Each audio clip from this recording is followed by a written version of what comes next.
నమఃశివాయ.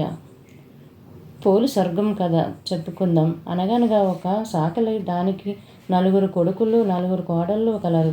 ఆ చాకలి 3 కొడుకులు కోడళ్ళు ఆశ్వీజ మాసమున బహుళ అమావాస్య మొదలుకొని కార్తీక మాసంలో ప్రతిరోజు తెల్లవారుజామున స్నానం చేసి దీపాలు పెట్టుకునేవారు.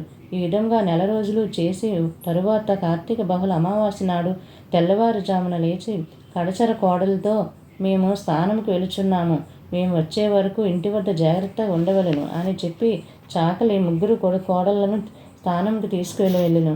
అప్పుడు చిన్న కోడలు లేచి చల్ల చేసి కవ్వమ్మను అంటుకున్న వెన్న తీసి ప్రత్తి చెట్టు కింద పడి ఉన్న ఒక ఒత్తి కాడ తెచ్చుకుంది. ఆ ప్రత్తి చేసిన నూతి వద్ద స్నానం చేసి దీపం వెలిగించి అత్తగారు చూడకుండా ఉండుటకు దీపం మీద చాకలి మూతను వేసి, అప్పుడు దానిని ఆకాశం నుండి విమానం వచ్చినది.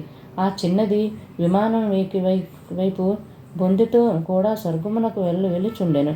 ఆమె అలా వెళ్ళుట ఏటి ఎడ్డున దీపాలు పెట్టుకుంటున్న వాళ్ళందరూ చూసి, చాకలి పోలి స్వర్గమునకు వెళ్ళుచున్నది, చాకలి పోలి స్వర్గమునకు వెళ్ళుచున్నది అని అంటూ అందరూ ఆశ్చర్యపడి, అంతా మా కోడలు ఏమిటి, స్వర్గమునకు వెళ్ళడం ఏమిటి అని చాకలి దాని 3 కోడలను ఆశ్చర్యంతో చూస్తున్నారు.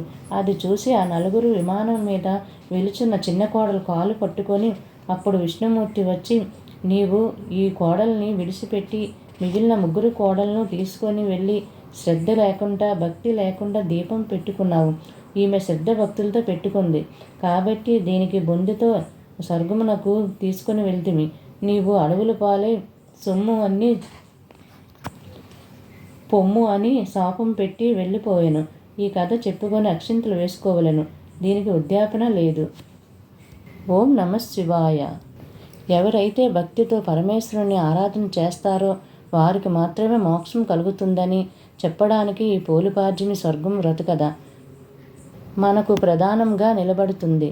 ఓం నమఃశివాయ.